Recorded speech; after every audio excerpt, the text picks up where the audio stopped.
IT 산업의 공급망에 대해 한마디로 표현하면 중국, 너무나 커버린 그대, 헤어질 결심?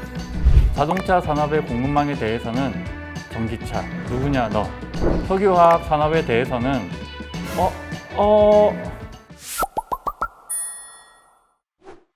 안녕하세요. 한국은행 조사국 최종과장 안병탁 조사역입니다.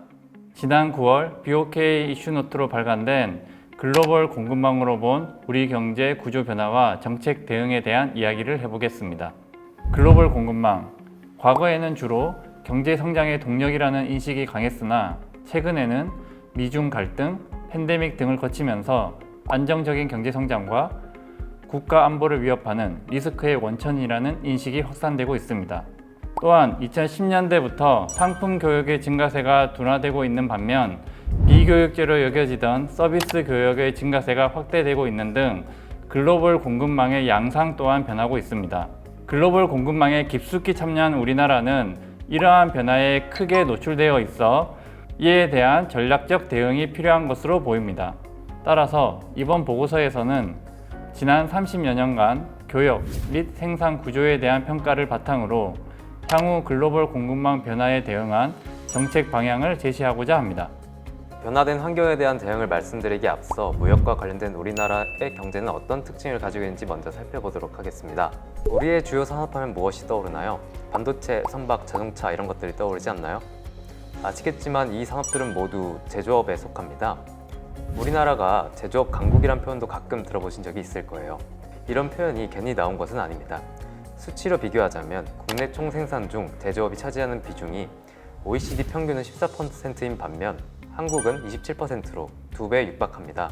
다시 말해 우리는 다른 국가에 비해서 제조업을 훨씬 더 많이 한다는 거예요. 여기서 더 재밌는 점은 우리가 많이 참가한 이 제조업의 절반 정도가 수출과 관련되어 있다는 거예요. 제품 중에 10개를 만들면 그중 5개는 수출용이라는 소리죠. 즉 수출에 대한 의존도가 높다는 것입니다. 극단적인 시나리오를 봤을 때 공급망 불안 시 수출을 못해서 총 생산의 20%가 사라질 수도 있습니다. 정확하게 비례하진 않지만 좀 더 쉽게 설명하자면 옆에 있는 친구 5명 중 1명이 백수인 상태로 지낼 수 있게 된다는 얘기죠. 수출뿐만 아니라 수입에 대한 의존도도 높습니다. 생산에 투입되는 중간재의 수입 비중, 즉 수입 익스포저는 다른 주요국에 비해 한국이 높은 수준인데요.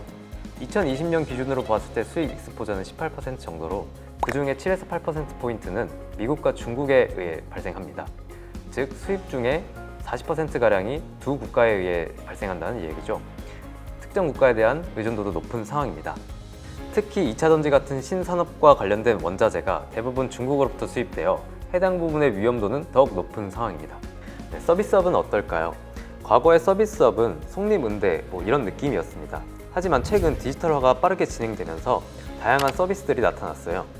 예를 들면 클라우드 저장소 같은 것을 이제 유료로 제공한다든지 OTT 서비스를 정기 구독료를 받으면서 제공한다든지 이런 식의 다양한 서비스 수출이 가능해진 거죠.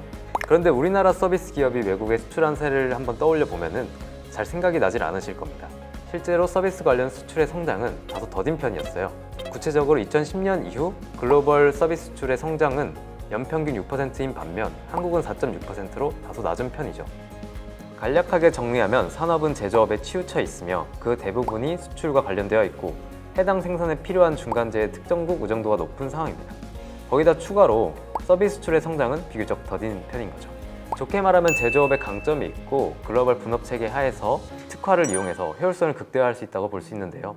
나쁘게 말하면 제조업에 너무 치중되어 있고 또 외부 충격에 굉장히 취약한 상황이라고 볼 수 있습니다.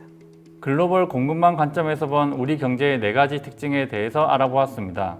글로벌 공급망은 결국 여러 국가들 간의 생산 연계성을 의미하는데요.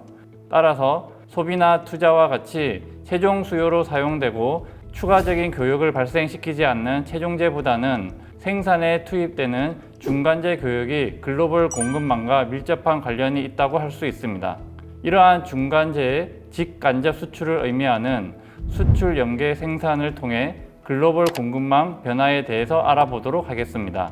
수출 연계 생산에 대한 보다 자세한 정의를 알고 싶으신 분은 스크롤을 조금 더 내리셔서 제가 혼자 떠들고 있는 대중국 수출, 과연 보이는 것이 전부일까? 라는 지난번 직복 직해 영상을 참고하시기 바랍니다.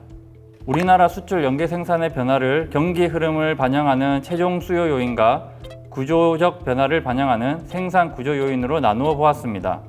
최종 수요 요인은 2010년까지 우리의 수출 연계 생산을 증가시키는 주된 요인으로 작용하였으나 이후로는 그 영향력이 줄어들고 있는 모습인데요. 이는 중국의 경제 성장이 추세적으로 하락하고 내수가 전반적으로 부진한 것이 주요한 요인인 것으로 판단됩니다. 생산 구조 요인은 2000년대 중반부터 수출 연계 생산을 감소시키는 방향으로 작용하고 그 폭이 추세적으로 커지고 있는데요. 이 또한 중국의 중간재 자립도 상승, 중국 내 생산기지 이전과 같은 요인이 작용한 결과로 보입니다. 이렇게 우리의 수출 연계 생산은 경기적으로나 구조적으로나 중국의 영향을 크게 받는다고 할 수 있습니다. 수출 연계 생산의 변화를 산업별로 살펴보면 우리나라 수출 산업의 변화를 한눈에 파악할 수 있습니다. 1990년대 가장 큰 수출 산업이던 섬유, 의복은 2000년대 초부터, 철강, 석유, 화학, 자동차 등은 2010년대 초중반부터 수출 연계 생산이 감소하기 시작하였습니다. 중국으로 범위를 좁혀서 보면 이러한 경향이 더욱 두드러지는데요. 지난 2018년 이후 IT 제조업의 대중국 연계성이 빠르게 위축된 것이 특징입니다. 지금부터는 주요 산업별 글로벌 공급망 변화와 우리 상황에 대한 이야기를 구체적으로 해보겠습니다. 먼저 우리 최대 수출 산업이죠. IT 산업의 공급망에 대해 한마디로 표현하면 중국, 너무나 커버린 그대, 헤어질 결심이라고 표현하고 싶습니다. 우리나라는 반도체 중심의 뛰어난 제조 기술을 바탕으로 미국, 일본 등 선진국과 함께 IT 산업의 공급망에서 부가가치가 높은 곳에 위치한 편입니다. 하지만 우리의 대중국 수출 연계 생산은 최근 급격하게 감소하고 있는 반면 중국의 대한국 수출 연계 생산은 지속적으로 증가하고 최근에는 오히려 그 속도가 커진 모습입니다.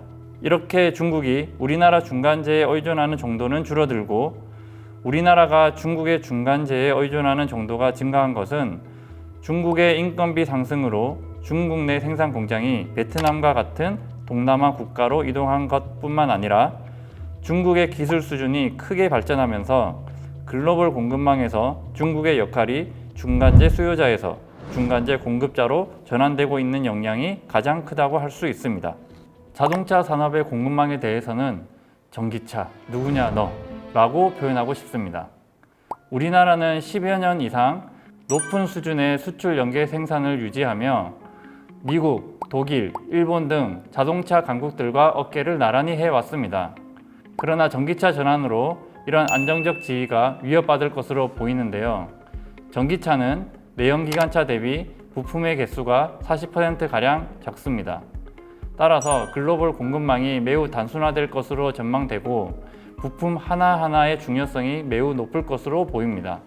이 중에서 우리나라는 전기차의 핵심 부품이라 할 수 있는 배터리에서 높은 경쟁력을 확보하고 있습니다. 그러나 관련 소재 및 광물 공급망에서 취약성을 보이고 있고 중국과의 경쟁이 매우 치열합니다. 또한 자동차 산업은 원래부터 다른 제조업보다 서비스를 중간재로 투입하는 비중이 큰데 전기차 전환으로 자율주행, 차량용 OS와 같은 서비스 중간재에 대한 중요성은 더욱 커질 것으로 전망됩니다. 하지만 우리나라는 이러한 분야에서 아직 뚜렷한 경쟁력을 갖추고 있지 못한 상황입니다. 석유화학 산업에 대해서는 라고 표현하고 싶습니다. 정말 안 되는데. 우리나라 석유화학 산업의 대부분은 원유에서 나프타와 에틸렌, 프로필렌과 같은 기초 유분을 생산해내는 영역에 집중되어 있습니다.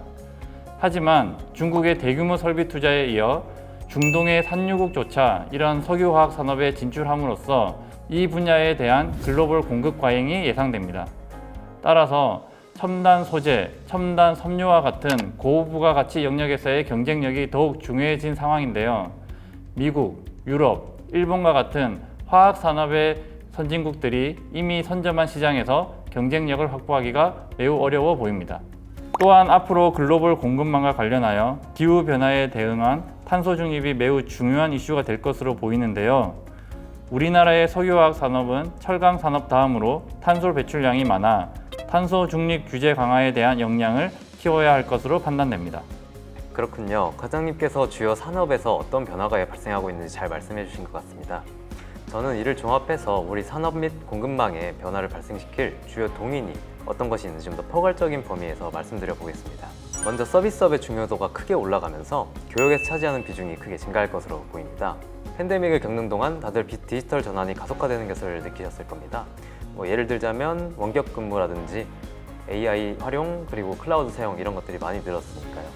그런데 이 디지털 전환이 업무의 효율성만을 올린 것은 아닙니다. 앞서 말씀드렸듯이 다양한 서비스들이 수출이 가능하게 되었습니다. 거기에 추가로 기존에는 교역되지 않았던 서비스들이 이제는 다시 교역이 되기 시작했습니다. 저희 보고서에는 나와 있지 않지만 자동차 점검 같은 것들을 생각해 볼 수 있습니다. 기존에 점검을 하려면 정비소에 갔어야 했죠. 근데 최근에 이제 테슬라 같은 기업이 앱을 통해서 자동차의 현 상태를 자가 진단해버리는 거죠. 원격으로 정비 서비스가 가능해진 거예요. 또 이에 따라 제조업과 서비스업 간의 분류가 모호해졌죠. 한 기업이 제조업과 서비스업을 동시에 하고 있으니까요. 다양한 중간재 서비스가 무역을 통해 제조업에 투입되기도 하고 다양한 서비스가 수출되고 있다. 이렇게 서비스가 중요해지는 흐름은 무시할 수 없을 것 같습니다. 다음으로 살펴볼 것은 국가 간 경쟁력 협력 강화입니다. 글로벌 공급망의 확산으로 국가 간 경제적 상호 의존성이 높아진 상황입니다. 앞에 보이는 그래프는 이제 미국과 중국의 상호 의존성을 나타내는데 이렇게 높은 상호 의존성을 지니는 상황에서 이제 서로에 대한 견제를 들어가게 되면 무력 충돌이 어려우니 무역, 금융과 같은 정책적인 측면에서 서로 청성 없는 전쟁을 지금 펼치고 있습니다. 앞으로 글로벌 시장에서 기술력과 시장 지배력을 확보하기 위해서 이런 경쟁력 협력 관계, 즉 영원한 동맹도 적국도 없는 이런 복잡한 구조가 더욱 심화될 것으로 보입니다. 마지막으로 주요국들의 기후 중립 대응 정책이 본격화될 경우 글로벌 공급망이 재구조화될 가능성이 있습니다. 물건을 살 때 저희가 고려했던 것들은 가격이나 품질이었습니다. 이러한 기준으로 기존의 공급망도 형성이 되었고요. 근데 최근에 이제 기후를 고려하게 되면서 제품을 만드는 데 있어서 발생한 탄소 배출량이나 혹은 제품이 어떤 국가에서 생산됐는지 등을 고려해서 이제 무역이 발생하게 되었습니다. 기존과는 다른 기준으로 공급망이 형성되다 보니 앞으로의 공급망은 기존의 공급망과는 분명히 달라지는 모습을 보이게 될 것입니다. 정리하자면 변화의 동의는 국가 간 경쟁력 협력 강화, 서비스 비중의 증가, 그리고 본격적인 기후 대응 이렇게 세 가지로 정리할 수 있겠습니다. 대응도 이에 맞춰서 할 필요가 있겠죠. 영원한 동맹도 적국도 없는 구조, 이런 상황에서 우리가 생존하기 위해서는 더 좋은 품질 그리고 더 착한 가격을 갖춰야겠죠. 원래 잘하던 제조업에서는 훨씬 더 잘해야 한다는 뜻입니다. 글로벌 분업 체계를 유지하면서 우리 제조업의 경쟁력을 잃지 않기 위해서는 미국 NSTC와 같은 국제 R&D 협력체에 적극 참여하여 첨단 제조업에서 기술적 우위를 지속적으로 확보해야 할 필요가 있습니다.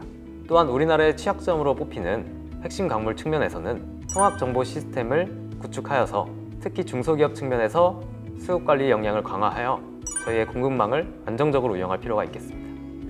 비교적 약한 서비스 부분은 주요국들을 추격해 나갈 필요가 있습니다. 제조 공정 고도화를 통해 중간재로 투입되는 서비스 비중을 늘리는 한편 의료 또는 교육 등의 경쟁력 있는 서비스를 디지털화하여 교육제로 전환하는 것이 시급합니다. 또 제조업과 서비스업 간의 경계가 모호해지는 상황에서 기술 간 융합을 저해하는 불필요한 규제들은 과감하게 정비할 필요가 있겠습니다. 마지막으로 기후 대응에 맞춰 ESG 공급망으로의 전환이 가속화될 필요가 있습니다. 오늘은 공급망과 관련하여 현재 우리나라 상황과 앞으로 우리가 나아가야 할 방향들에 대해서 이야기해 보았습니다. 조금 어려운 내용이라 저희가 최대한 쉽게 풀어서 설명하려 했었는데 이러한 점들이 잘 전달되었으면 좋겠다는 생각이 듭니다. 한국 경제에 많은 관심 바라고 만약 궁금증이 생긴다면 한국은행 자료를 한 번씩 살펴봐 주시면 감사드리겠습니다. 감사합니다.